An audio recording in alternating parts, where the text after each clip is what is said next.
여러분, 혹시 이런 경험 있으십니까? 병원 진료실에 혼자 앉아 있는데 의사 선생님이 이렇게 묻습니다. 수술하시겠습니까? 약물 치료로 가시겠습니까? 순간 말문이 막힙니다. 예전 같았으면 배우자에게 물어보고 자식에게 전화하고 누군가 대신 판단해 줬을 겁니다. 그런데 이제는 아무도 없습니다. 의사는 기다리고 있고 결정은 지금 해야 하고 내 앞엔 두 개의 선택지뿐입니다. 그때 드는 생각, 혹시 이런 생각 아니셨습니까? 이걸 내가 결정해야 하는 건가? 잘못되면 전부 내 책임인 건가? 그 순간 깨닫게 됩니다. 아, 내가 정말 혼자가 되었구나. 여러분, 이게 바로 지금 우리가 살고 있는 시대입니다. 혼자 살다, 혼자 결정하고, 혼자 책임져야 하는 시대. 오늘 이 이야기는 바로 그 이야기입니다. 미리 알면 훨씬 덜 아픈 이야기. 하지만 모르고 맞으면 생각보다 훨씬 버거운 이야기입니다. 노후에 혼자 되는 건 이제 피할 수 없습니다. 문제는 단 하나입니다. 그 상황을 내가 혼자 감당할 수 있느냐는 것. 많은 분들이 여기서 착각하십니다. 노후의 가장 큰 적은 외로움이라고 생각합니다. 그래서 자식에게 기대고 친구를 붙잡고 누군가의 곁에 있으려 애씁니다. 하지만 정말 무서운 건 외로움이 아닙니다. 혼자일 때 아무것도 할 수 없는 상태. 그게 진짜 위기입니다. 그래서 오늘 이 영상은 외로움을 위로하는 이야기가 아니라 혼자 사는 노후에 어떻게 무너지지 않고 살아남을 것인가. 그 생존 전략을 말씀드리려 합니다. 쇼펜하우어의 철학을 빌려 지금 우리 시대의 노후를 정확히 짚어보겠습니다. 썸네일에 적힌 말 기억하시죠? 혼자 살다 혼자 죽는 시대. 그렇다면 우리는 어떻게 살아야 할까요? 지금부터 같이 하나씩 짚어보겠습니다. 같이 가시죠.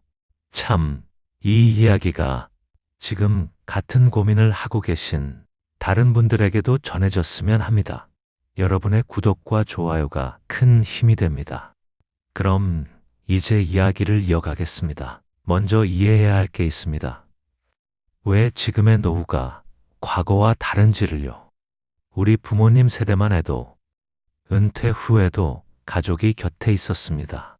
자식들이 근처에 살았고 명절이면 다 모였고 아프면 누군가 병원에 데려다 줬죠. 하지만 지금은요. 자식은 서울에, 부산에, 미국에 있습니다. 1년에 한두 번 보면 다행이고 전화도 서로 바빠서 잘 안 합니다. 이건 누구 잘못도 아닙니다. 경제 구조가 바뀌었고 일자리가 뿔뿔이 흩어졌고 가족이 한 곳에 모여 사는 게 현실적으로 불가능해진 겁니다. 그럼 국가가 도와줄까요? 기초연금, 노인 돌봄 서비스, 복지관 등이 있긴 합니다. 하지만 한계가 명확합니다. 복지관은 오전 9시에 문을 엽니다. 그런데 당신이 새벽 3시에 쓰러지면요? 긴급 돌봄 서비스는 신청 후 심사를 거칩니다. 그런데 지금 당장 결정해야 할 일이 생기면요? 사회 안전망은 최소한을 지켜줍니다. 하지만 당신의 일상은 지켜주지 못합니다. 결국 남는 건 당신 혼자입니다. 이게 바로 쇼펜하우어가 말한 고독의 본질입니다. 쇼펜하우어는 이렇게 말했습니다. 인간은 결국 혼자 태어나고 혼자 죽는다. 그 사이의 시간도 마찬가지다. 진정한 자기 자신과 마주하는 순간은 언제나 홀로 있을 때다. 젊을 때는 이 말이 철학적으로 들립니다. 하지만 나이가 들면 이건 철학이 아니라 현실이 됩니다. 고독은 선택이 아닙니다. 피할 수도 없습니다. 문제는 우리가 고독을 받아들일 준비가 되어 있지 않다는 것입니다. 쇼펜하우어는 말합니다. 고독은 두 가지 얼굴을 가진다. 준비되지 않은 사람에게는 고통이 되고 준비된 사람에게는 자유가 된다. 우리 대부분은 평생 누군가와 함께 살았습니다. 부모님과 배우자와 자식과. 그러다 갑자기 혼자가 됩니다. 배우자가 먼저 가시거나 자식이 독립하거나 은퇴 후 직장 동료와 연락이 끊기거나 그 순간 우리는 처음으로 진짜 혼자가 됩니다. 그런데 이 상태를 견디는 법을 우리는 배운 적이 없습니다. 쇼펜하우어는 말합니다. 인간의 가장 큰 불행은 자기 자신과 함께 있는 것을 견디지 못하는 데서 시작된다. 노후의 위기는 여기서 시작됩니다. 혼자 있는 게 두려워서 아무 관계나 붙잡습니다. 자식한테 전화하고 친구한테 매달리고 교회나 복지관에 나가서라도 사람을 만나려 합니다. 하지만 그 관계들이 나를 지켜줄까요? 아플 때, 결정할 때, 무너질 때, 그 사람들이 내 곁에 있을까요? 쇼펜하우어는 냉정하게 말합니다. 타인에게 의지하는 사람은 결국 타인이 떠날 때 무너진다. 이건 냉혹한 말이 아닙니다. 준비하라는 경고입니다. 혼자 사는 노후의 진짜 위기는 외로움이 아닙니다. 혼자여도 무너지지 않는 힘을 키우지 못한 것. 그게 진짜 위기입니다. 여기까지는 노후가 왜 더 위험해졌는지를 함께 살펴본 이야기였습니다. 이제부터는 그 현실 속에서 우리가 실제로 마주하게 되는 장면들을 하나씩 짚어보려 합니다. 여러분과 천천히 같이 가보겠습니다.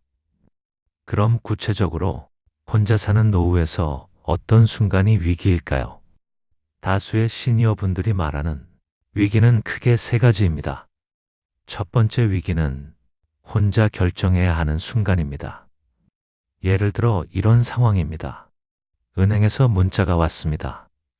고객님, 확인이 필요합니다. 가까운 지점으로 방문해 주세요. 그 한 줄이 사람을 멈춰 세웁니다.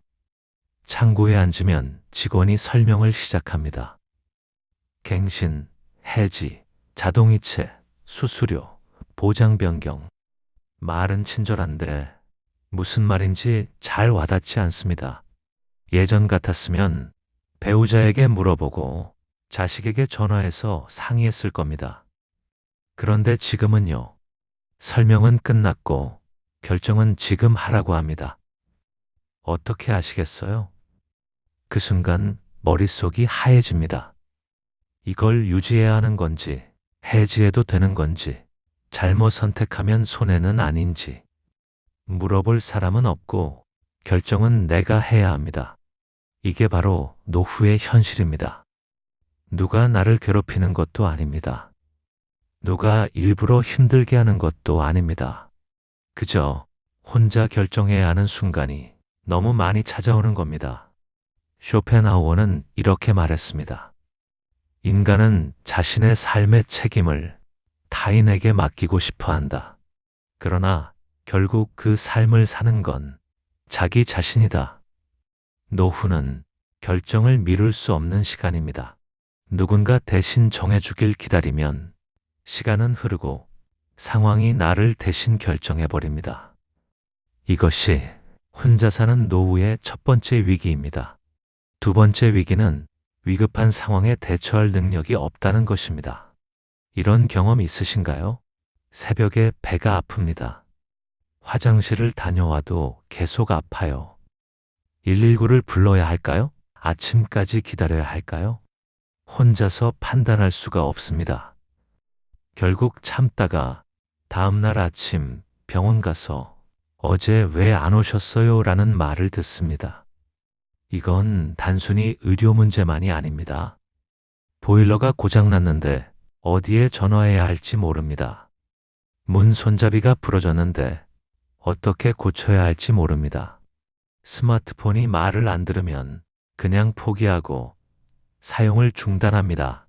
젊을 때는요, 이런 일들을 누군가 해결해 줬습니다. 배우자가, 자식이, 직장 동료가. 하지만 지금은 모든 걸 혼자 해결해야 합니다. 문제는 우리가 그 방법을 배운 적이 없다는 겁니다. 쇼펜하우어는 말합니다. 삶의 고통은 피할 수 없다. 하지만 그 고통을 견디는 힘은 스스로 키울 수 있다. 노후에 필요한 건 누군가 나를 도와주는 게 아닙니다. 내가 나를 도울 수 있는 능력입니다. 어디에 전화해야 하는지 아는 것, 응급 상황을 판단할 수 있는 것, 기본적인 생활 문제를 혼자 해결할 수 있는 것. 이게 없으면 작은 문제 하나가 삶 전체를 무너뜨립니다. 세 번째 위기는 가장 무서운 위기입니다. 아무도 나를 챙기지 않을 때 나조차 나를 챙기지 않게 되는 것입니다. 이런 분들 많으십니다. 혼자 먹기 귀찮아서 그냥 라면만 먹어요. 어차피 볼 사람도 없는데 씻기 귀찮아요. 밖에 나갈 일도 없는데 옷은 왜 갈아입어요? 처음엔 귀찮음입니다. 그런데 시간이 지나면 그게 습관이 됩니다. 하루 한 끼만 먹고 며칠씩 안 씻고 집에만 박혀 있습니다. 그러다 어느 날 거울을 봅니다. 낯선 사람이 보입니다. 머리는 헝클어지고 얼굴은 핏기가 없고 눈빛은 흐릿합니다. 내가 왜 이렇게 됐지? 그때 깨닫습니다. 아무도 나를 보지 않으니 나도 나를 보지 않았다는 것을요. 쇼펜하우어는 이렇게 말합니다. 인간은 타인의 시선 속에서 자신을 유지한다. 하지만 타인이 사라지면 자기 자신마저 놓아버린다. 이게 바로 혼자 사는 노후의 가장 무서운 함정입니다. 외로움보다 무서운 건 스스로를 방치하는 것입니다. 밥을 안 먹으면 몸이 무너집니다. 몸이 무너지면 마음도 무너집니다. 마음이 무너지면 철학도 소용없습니다. 쇼펜하우어가 아무리 고독의 가치를 말해도 내가 나를 돌보지 않으면 고독은 그냥 방치가 됩니다. 정리하겠습니다. 혼자 사는 노후의 진짜 위기는 세 가지입니다. 첫째, 혼자 결정해야 하는데 결정할 힘이 없는 것. 둘째, 위급한 상황에 대처할 능력이 없는 것. 셋째, 아무도 나를 챙기지 않을 때 나조차 나를 놓아버리는 것. 이 세 가지를 해결하지 못하면 노후는 생존의 문제가 됩니다. 그럼 어떻게 해야 할까요? 지금까지는 문제가 생기는 지점을 짚어본 시간이었습니다. 이제부터는 그 문제 앞에서 우리가 할 수 있는 것들을 차근차근 살펴보겠습니다. 계속 같이 가시죠. 쇼펜하우어는 평생 혼자 살았습니다. 결혼하지 않았고, 자식도 없었고, 친구도 많지 않았습니다. 하지만 그는 무너지지 않았습니다.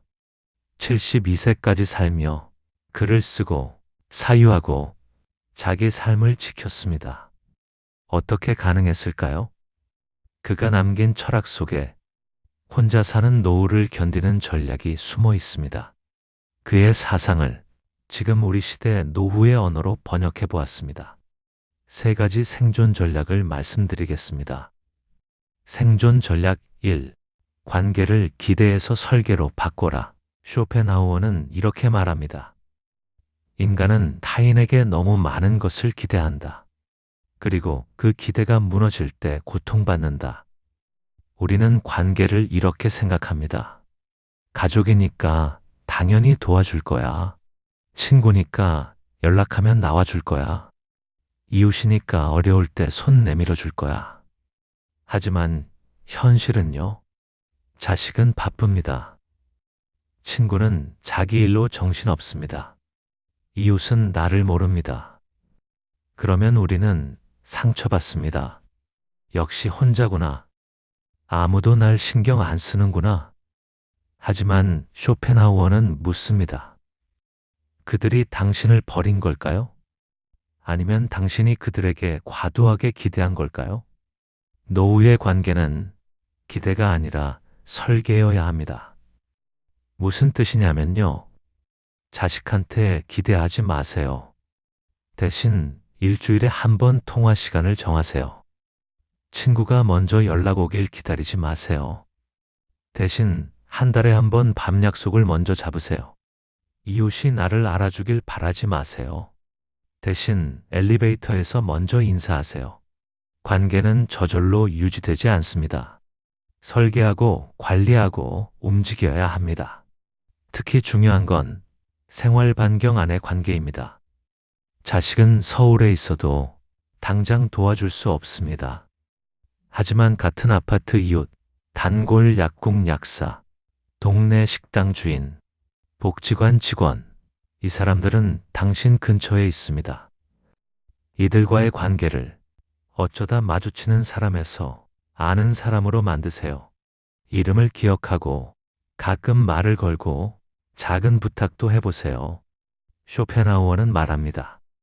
많은 관계보다 소수의 안정된 관계가 삶을 지탱한다. 노후에 필요한 건 100명의 아는 사람이 아닙니다. 5명의 실제로 연락할 수 있는 사람입니다. 아플 때 전화할 사람, 결정할 때 물어볼 사람, 밥 한 끼 같이 먹을 사람, 딱 5명만 있어도 당신은 혼자가 아닙니다. 생존 전략이 몸을 대처 능력의 도구로 관리하라. 쇼펜하우어는 이렇게 말합니다. 건강은 모든 행복의 기초다. 건강하지 않으면 철학도 위로가 되지 않는다. 맞는 말입니다. 아무리 고독을 철학적으로 받아들여도 몸이 아프면 그 철학은 무너집니다. 노후의 몸 관리는 단순히 건강하게 사는 게 아닙니다. 혼자서도 대처할 수 있는 능력을 유지하는 겁니다. 구체적으로 말씀드릴게요. 첫째, 혼자 병원 갈 수 있어야 합니다. 지금 당장 당신이 다니는 병원 3곳의 전화번호가 있나요? 응급실은 어디 있는지 아시나요? 119 부를 때 뭐라고 설명해야 하는지 아시나요? 이게 준비입니다. 둘째, 혼자 식사를 챙길 수 있어야 합니다. 라면만 먹으면 안 됩니다. 영양실조는 천천히 옵니다. 간단한 반찬 3가지만 만들 수 있어도 몸은 무너지지 않습니다. 셋째, 기본 체력을 유지해야 합니다. 하루 10분만 걸으세요.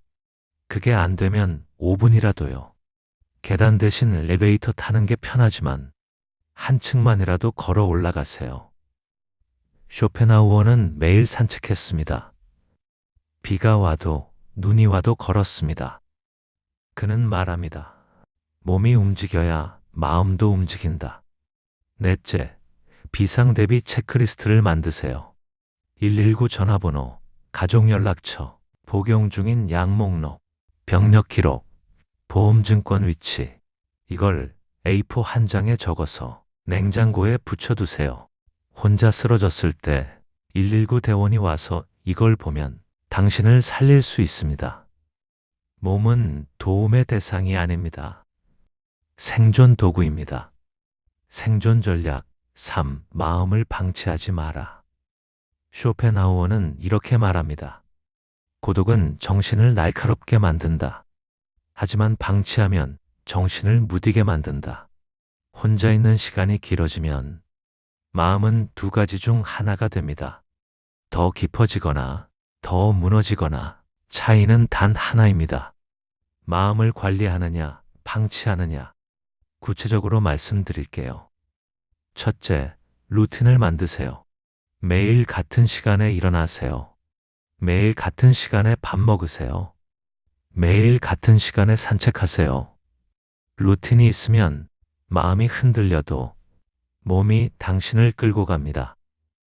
둘째, 기록하세요. 일기를 쓸 필요 없습니다. 한 줄이면 됩니다. 오늘 날씨 좋았다. 오늘 김치찌개 끓여 먹었다. 오늘 다리가 좀 아팠다. 이 한 줄이 당신이 오늘을 살았다는 증거가 됩니다. 셋째, 자기 대화를 하세요. 쇼펜하우어는 평생 혼잣말을 했습니다. 그는 말합니다. 나와 대화하는 것은 미친 짓이 아니다. 자기 생각을 정리하는 가장 정직한 방법이다. 아침에 일어나서 거울 보며 말하세요. 오늘도 해보자. 밤에 자기 전에 스스로에게 말하세요. 오늘 하루도 잘 버텼어. 이게 유치하게 들릴 수 있습니다. 하지만 이게 진짜입니다. 아무도 당신을 격려하지 않으면 당신이 당신을 격려해야 합니다. 넷째, 배움을 멈추지 마세요. 책 한 권, 유튜브 강의 하나, 복지관 프로그램 하나, 뭐든 좋습니다. 마음은 쓰지 않으면 굳습니다. 근육처럼요. 쇼펜하우어는 72세까지 책을 읽고 글을 썼습니다. 그는 말합니다. 배우는 사람은 늙지 않는다. 다만 익어갈 뿐이다. 정리하겠습니다. 노후 생존 전략 3가지.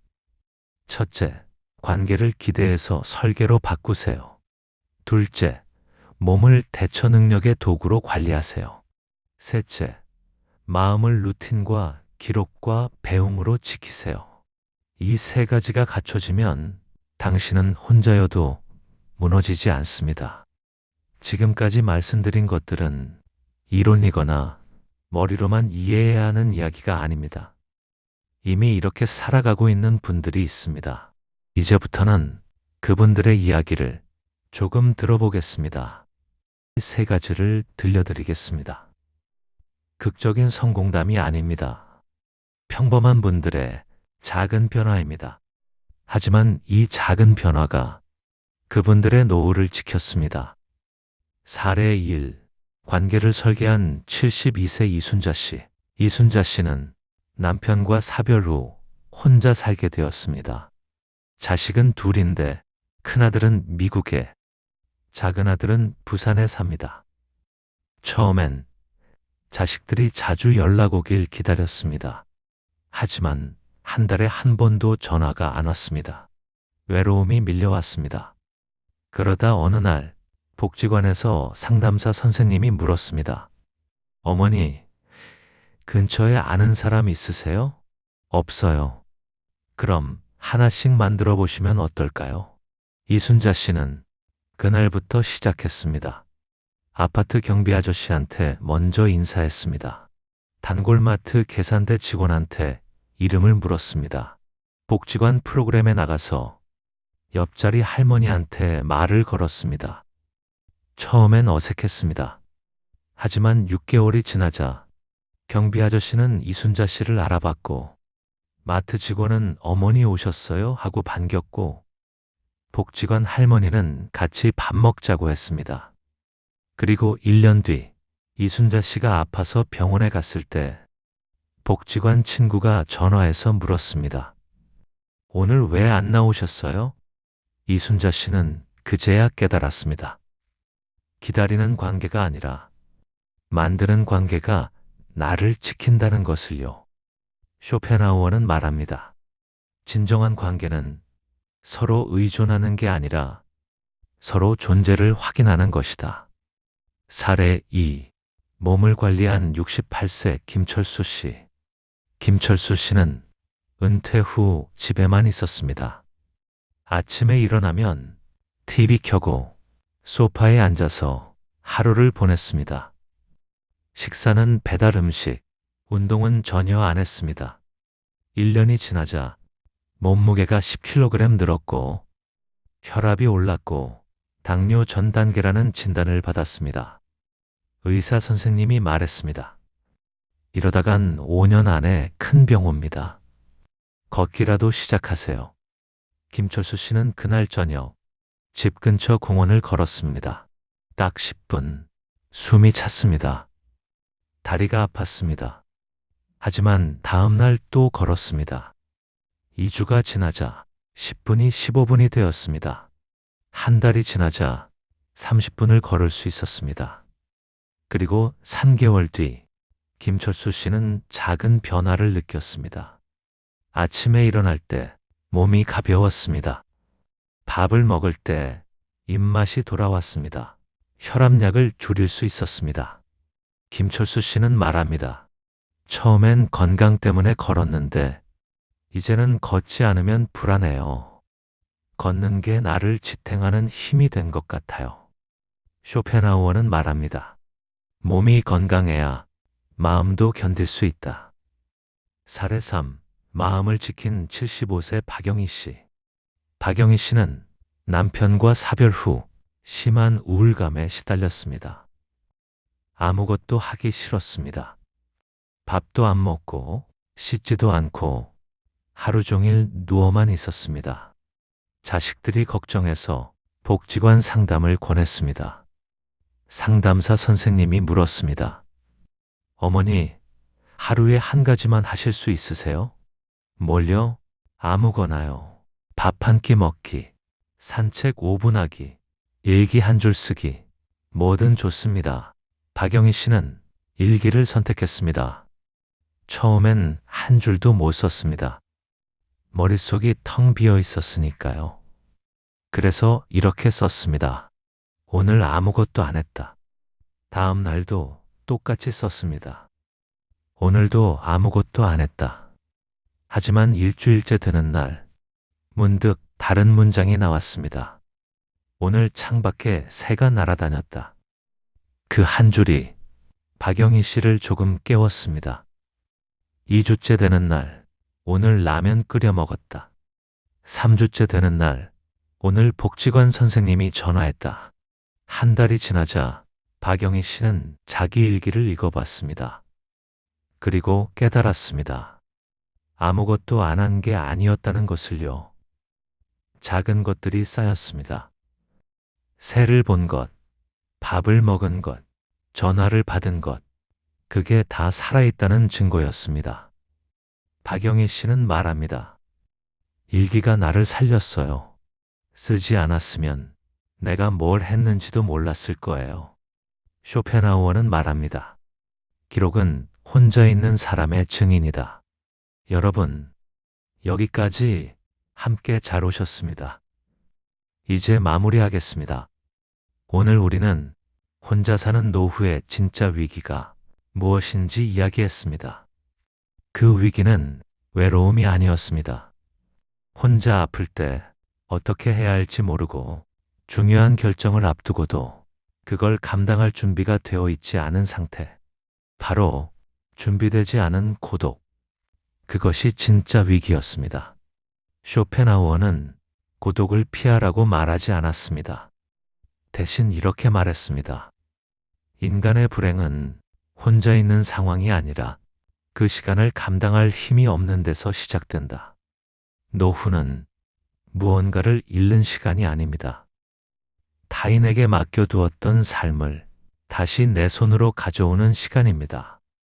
그래서 필요한 건 위로가 아니라 준비이고 동정이 아니라 힘입니다. 관계를 다시 짜고 몸을 스스로 관리하고 마음을 혼자서도 지킬 수 있을 때 혼자는 고립이 아니라 자립이 됩니다. 오늘 당장 모든 걸 바꾸려 하지 않으셔도 됩니다. 딱 하나면 충분합니다. 오늘 내가 나를 지킬 수 있는 작은 행동 하나, 그 하나가 쌓이면 혼자여도 무너지지 않는 노후는 이미 시작된 겁니다. 그리고 마지막으로 이 말을 다시 한번 전하고 싶습니다. 우리는 지금 혼자 살다 혼자 죽는 시대를 살고 있습니다.